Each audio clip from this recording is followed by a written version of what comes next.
first tool I'm going to talk about is this one right here. This is just, I don't know what brand this is. It doesn't even have a name on it, but these are pruners, and I use them all the time. They are, you want to hold it?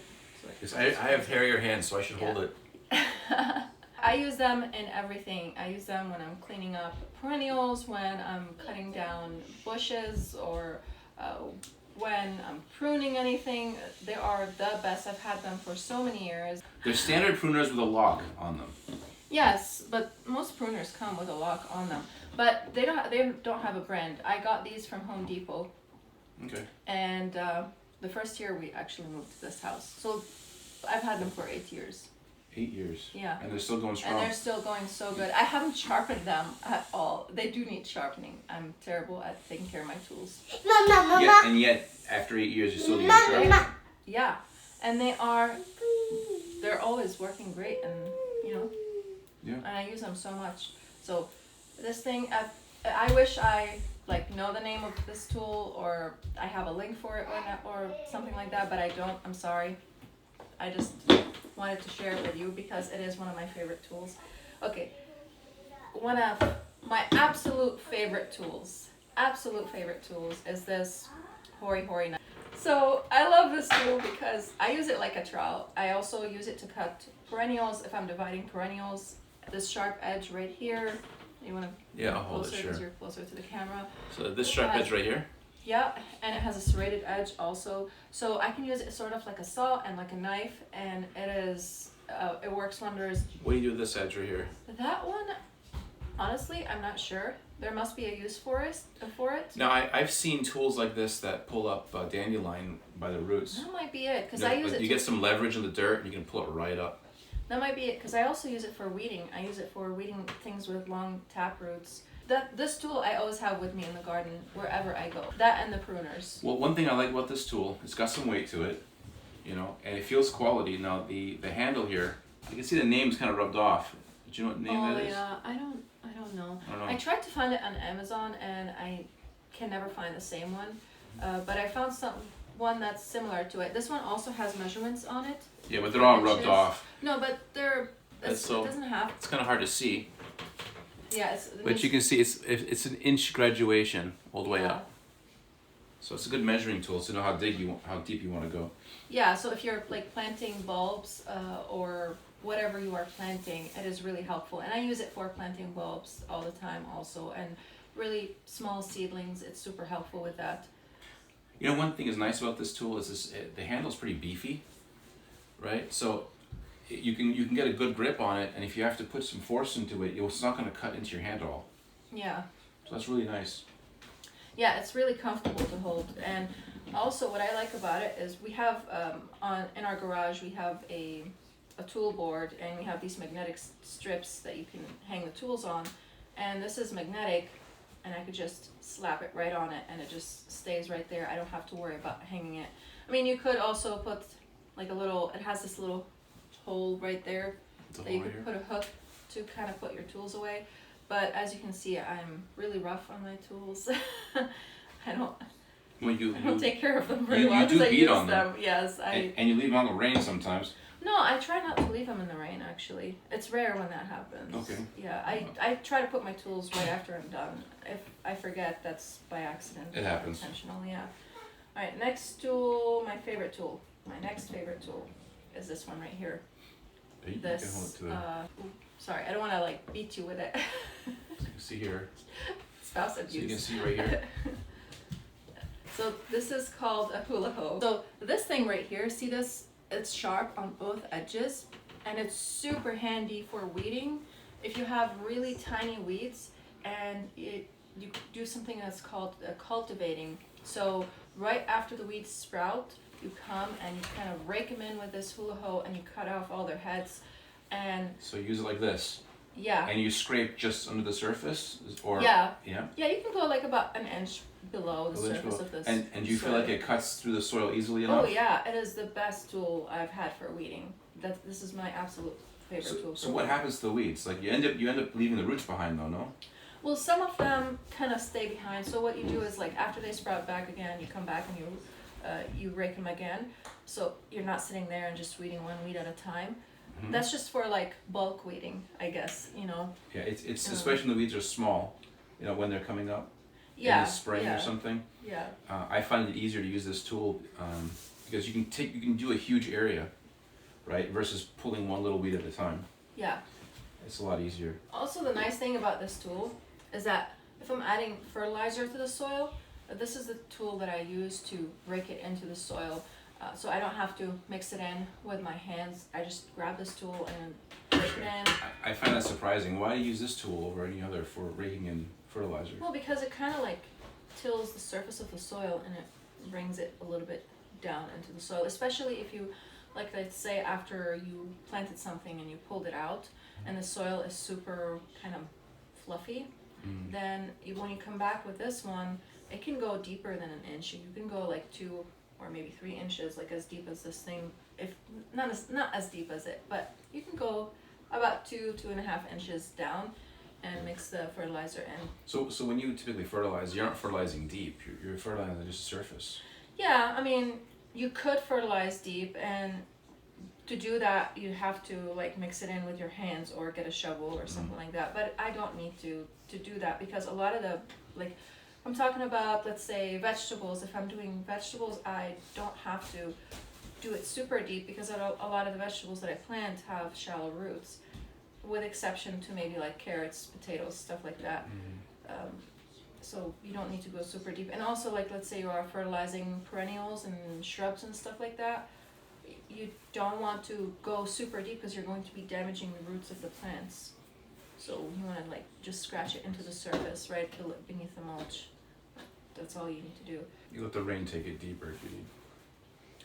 Yeah, and basically, or watering. Next one, this is one I also use all the time. This is the Fiskar bypass loppers. Here, there's a name right here. And yeah, I can't get a link for those on Amazon, but I have something that is pretty similar to them that I can link for you guys. These are really good ones, but I did bend the blade a little bit because I was cutting really thick roots in the ground. I was trying to get rid of a tree and I was trying to cut the roots with it. So I did end up bending the blades because we have rocks everywhere over here. I do have to kind of hone the blades and sharpen them.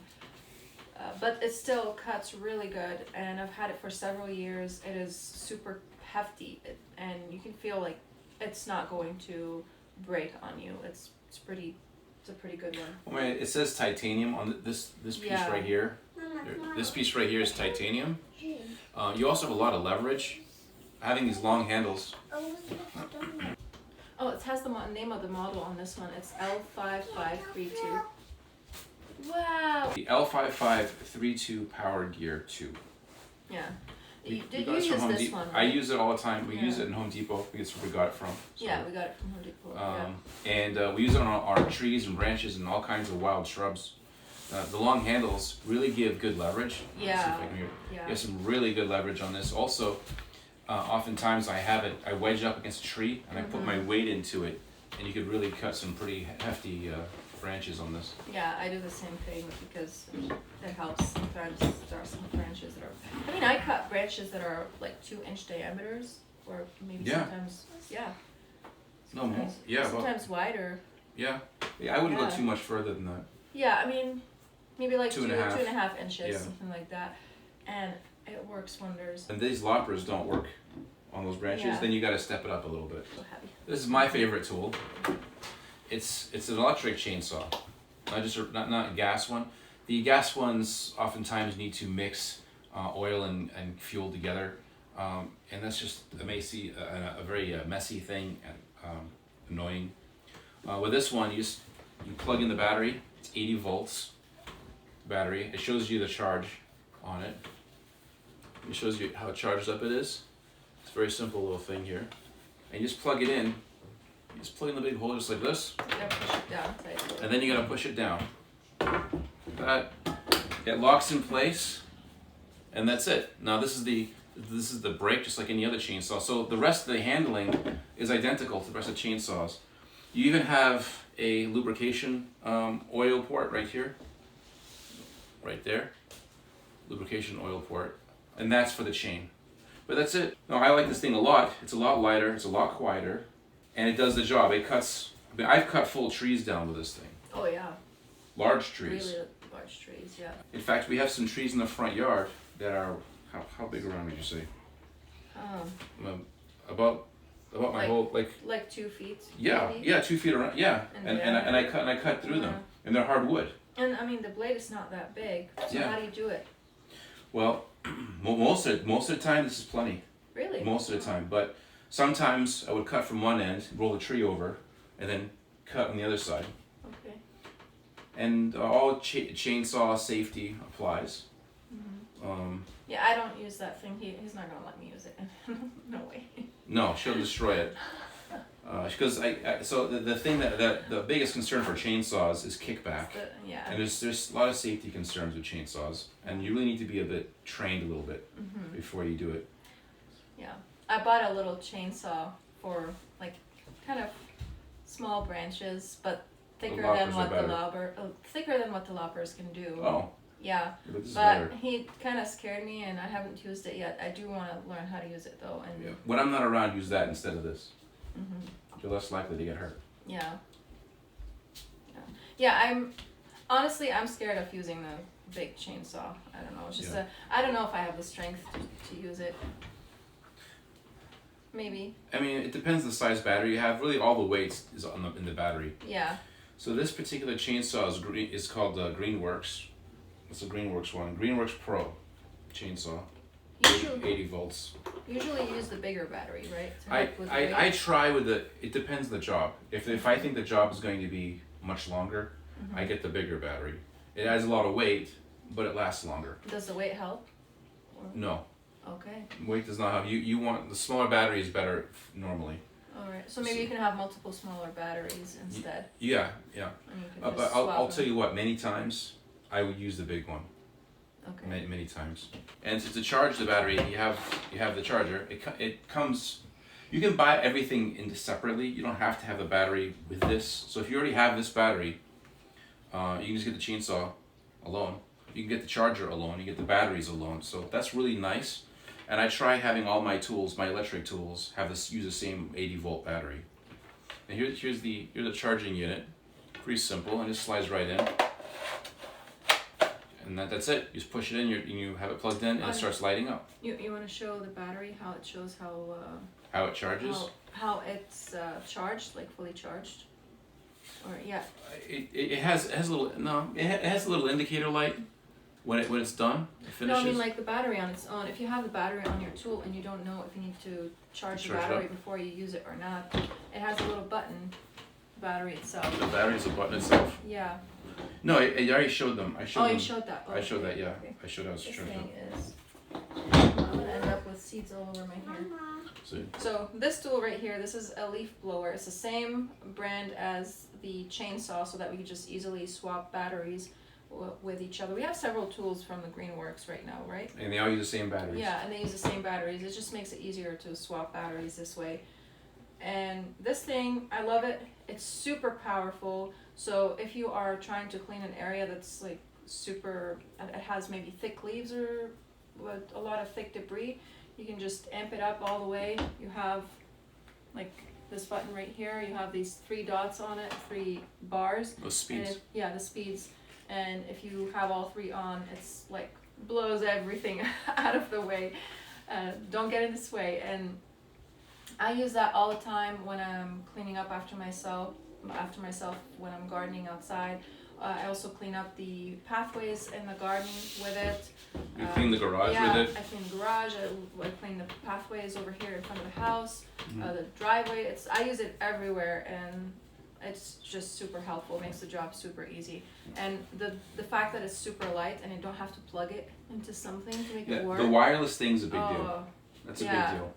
We had a plug-in electric one when we first moved here, and we have 2 acres, and our driveway is huge. Imagine just cleaning anywhere. I mean, I couldn't take that thing anywhere. Yeah. You'd need like a really large extension cord to take it anywhere, Yeah, and the weight is also just... Even then, you lose the power.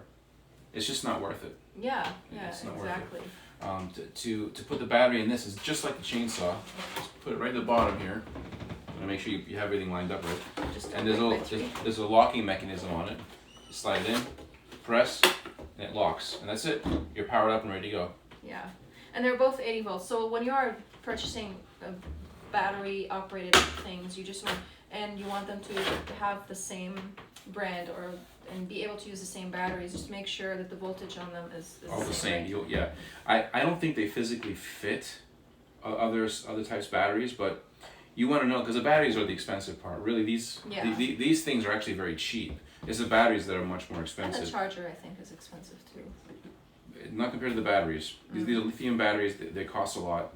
When you get two of them, you don't need more than two, because you start swapping. You use one, and then while using one, the other one's charging. Yeah. And then you go back and forth. And you can go all day that way. Let's talk about this tool over here right now. This is just your regular average shovel. Perhaps, maybe. To me, it's not an average shovel. It's the anvil shovel. It has the pointy tip, and this is my favorite shovel of all. I've tried the kind of spade shovels. I've also tried edgers when I'm edging the flower beds. If I'm moving compost or whatever it is, I find that the pointy end on this shovel just helps so much with picking up things rather than a flat-edged one. And I think maybe with a flat-edged one, maybe you need it to be super sharp. While this one, you don't have to have it super sharp, because the fact that it has the pointy end on it is going to help with. It'll cut me. It's going to help with picking up whatever you need it to, and also because on our property we have tons of rocks. So when I'm digging into the ground, I'm always hitting rocks. So if I'm using a regular, like the moon edger or the flat edger or spade or anything like that, they always fail. All the time. And the grass that we have over here is just so thick and so strong that I find that even if you have a really sharp tool, that it's super difficult to cut into that grass because we don't have like a really good lawn, where our lawn has a mixture of different types of grasses and weeds in it. So it becomes really difficult to dig into it, and with the combination of the rocks makes it super difficult. While this one over here, the pointy end shovel, can dig in anything, and it picks up the rocks and everything and roots and everything, and I use these things until they're about to break. And this is the second shovel that I have since we moved to this property. And also what I like about it is that it has these bent edges on the top over here, and those help for digging if you to put your foot on it, so you can use your weight to your advantage. And you don't get hurt also. And you can also replace the the handle on this thing over here, because Well, these are pins. I mean, I wouldn't know how to do that. I suppose, yeah. You'd have to break the pin off and use a screw and nut. Yeah. That's how you would do it. But you can buy these things separate. I'm not sure it's worth it though. I don't think so. It's probably cheaper to just buy the whole thing together. Links to all these tools are going to be in the description box below. I'll also link them in the comment section down below. These sets are terrible. Oh. Yeah, we gotta get a new set designer. Okay, this thing underneath me is... Oh, now you know how it feels. I have my seat starting stuff under the table. Shh, don't tell them. What were we going to talk about? Coffee.